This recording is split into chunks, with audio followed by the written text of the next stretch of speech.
பிரச்சனையா? இந்த ஆள வந்தவரோட ஏண்டா மோதுற? விட்டுடுறா. விட்டுடுறேன். இப்படியே எல்லாரையும் விட்டுடுவோம். அப்ப நான் போட்டுட்டு இருக்கிற இந்த காக்கி சட்டைக்கு என்ன மதிப்பு மரியாதை இருக்கும்? வரதாபாய், ஹாஜி மஸ்தான், ஆட்டோ சங்கர், ஆள வந்தான், இப்படி ஒவ்வொருத்தரா கிளம்பிக்கிட்டே இருப்பாங்க. நாம கை கட்டிட்டு வேடிக்கை பார்த்துக்கிட்டு இருக்கணும். அதுக்கு தானே கொடுத்துருக்காங்க இந்த யூனிஃபார்ம். போராடணும் ஆதித்யா, எதிர்த்து போராடணும். அதுக்கு முதல்ல நீங்க உயிரோட இருக்கணுமே சார். என்னாச்சு? சட்டைய ஈரமா இருக்கு உனக்கு? ஆதித்யா சார், பெட்ரோல் ஊத்தி பத்த வைக்கிறதா இருந்தாங்க, சரியான நேரத்துக்கு வந்தீங்க. என்ன சொல்ற? Oh my god. Surya, Surya, கிளம்புடா, வீட்டுக்கு போயிடலாம், வாடா. எழுந்திரு.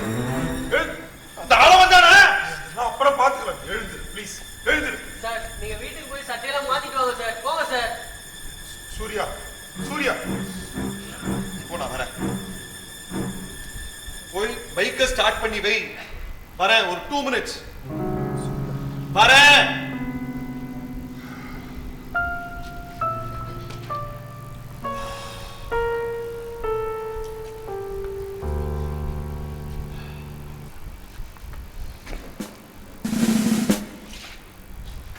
ரொம்ப நாள் உயிரோட இருக்க மாட்டார்.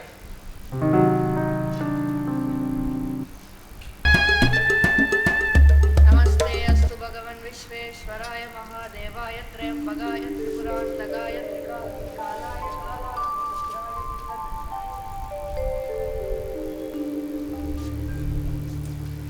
உங்க பையன் தானே? அவன் சொல்றது வேதம் தானே? ஆமா, அவன் பேர் அபினவ். வேதத்துல இல்லாத விஷயங்களே இல்லை. அதான் இப்பல இருந்து அவனை வேதா கிளாஸ் கற்பிட்டு இருக்கேன். ஆனா பொதுவா வேதம் யார் வேணா கத்துக்கலாம். வேதங்கிறது எல்லாருக்கும் பொதுவானதுதான். And நானும் I do lot of meditation. எங்க அப்பா கூட இப்படிதான் பேசுவார். எனக்கு 5 வயசா இருக்கும் போதே யோகா பண்ணணும், தியானம் பண்ணணும்னு சொல்லுவார்.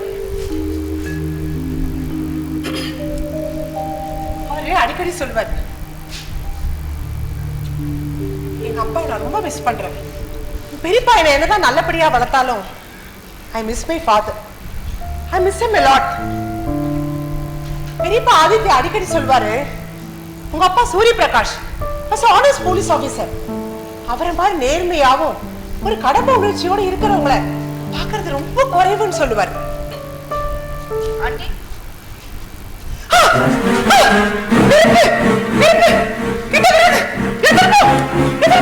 சாட்சி, ஏன் பயப்படுற? அது சூடம் தானே? இல்ல, அது நெருப்பு.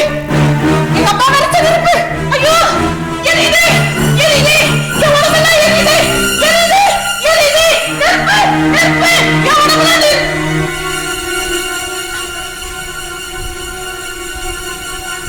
இப்படிதானே கத்தினாரு? ஆமா, அது எப்படி உங்களுக்கு தெரியும்?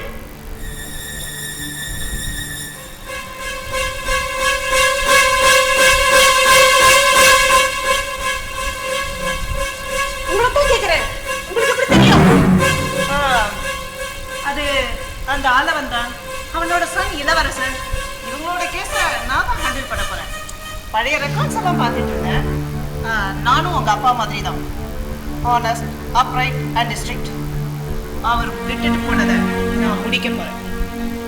பாத்துங்க, அவங்க உங்களையும் எரிச்சிட்டு போறாங்க. நான் சூரியகாந்தி எரிய மாட்டேன். அடுத்தவங்களை சுட்டு எரிச்சு தான் பழக்கம். அம்மா ஸ்கூலுக்கு போயிட்டு வரமா? ஜாக்கிரதையா போயிட்டு வாப்பா.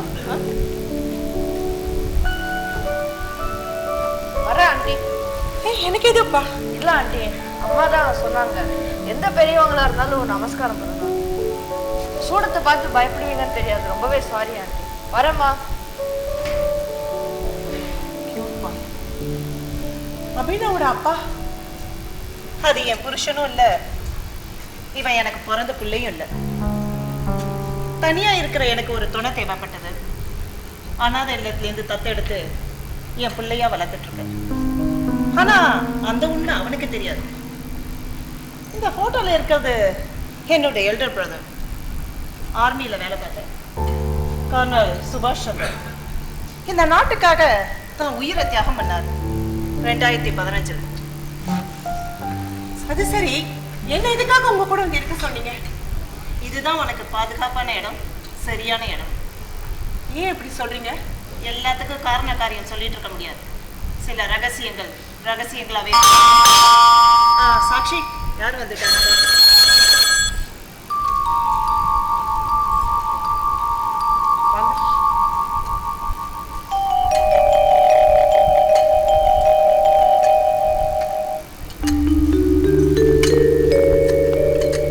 என்ன ஜானகி, வீட்டுக்கே வந்துட்ட?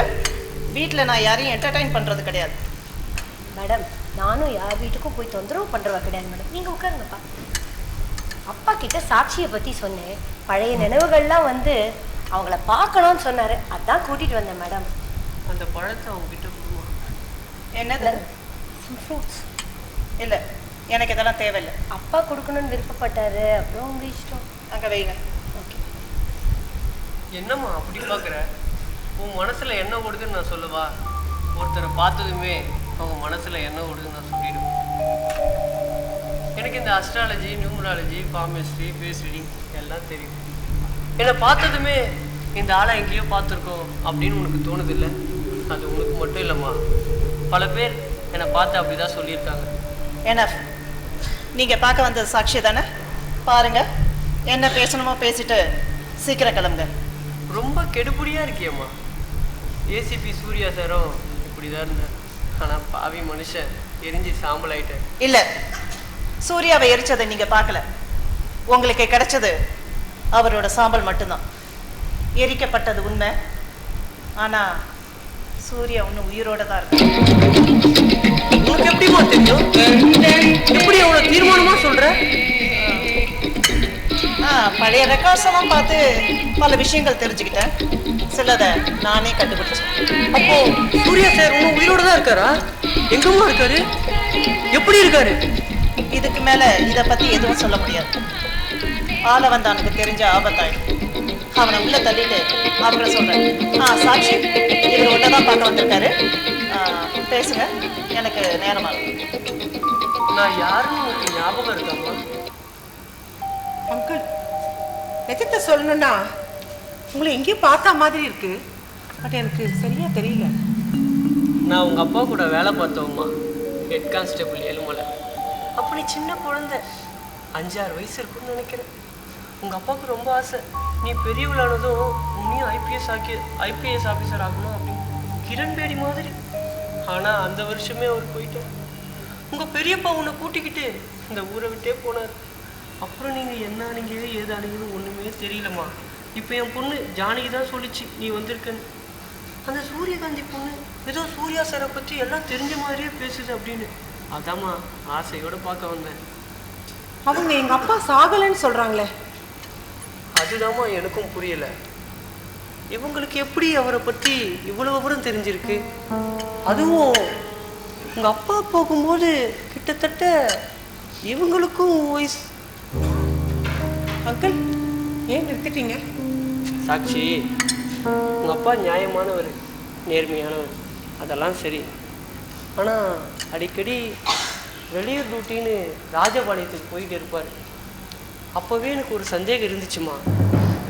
ஒருவேளை இந்த சூரியகாந்தியும் அவருடைய மகளா? இல்ல அங்கிள், என்னால் நம்ப முடியல. அப்படிலாம் இருக்காது. அப்பா அப்படிலாம் இருந்திருக்க மாட்டாரு. உனக்கு தெரிய நியாயம் இல்லைம்மா. அப்போ நீ சின்ன குழந்தை. சூரியகாந்தியை பார்த்ததுமே எனக்கு உங்க அப்பாவை பார்த்த மாதிரியே இருந்துச்சு. அவங்க நிற்கிறது, நடக்கிறது, பேசுறது, உக்காடுறது எல்லாமே முகம் கூட கிட்டத்தட்ட அவரை மாதிரியே. எனக்கு கூட அப்படிதான் இருந்துச்சு அங்கிள். பட் நான் தான் தேவையில்லாம ஏதோ கற்பனை பண்ணிக்கிறேன்னு நினைச்சேன். சாக்ஷி, சூரியகாந்தியை உன்னை அவங்களோடய இருக்க சொல்றான்னு இப்போ உனக்கு புரியுதாம்மா? ஒருத்தரை பார்த்ததுமே அவங்கள பற்றி முழு விவரம் சொல்லிடுவோம்மா. உறுதியா சொல்றேன், இந்த சூரியகாந்தி உங்க அப்பாவுக்கு பிறந்தவ தான்.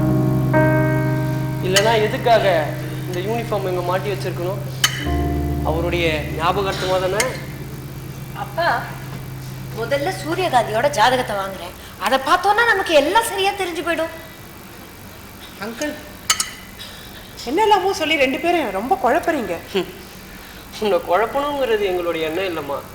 ஆனால் எல்லாமே ஒரு திட்டத்தோடு தான் நடக்குதுன்னு நினைக்கிறேன். எதுவாக இருந்தாலும் இப்போ அவங்ககிட்ட கேட்க வேண்டாம், பொறுத்திருந்து பார்க்கலாம். இந்தாங்க காஃபி.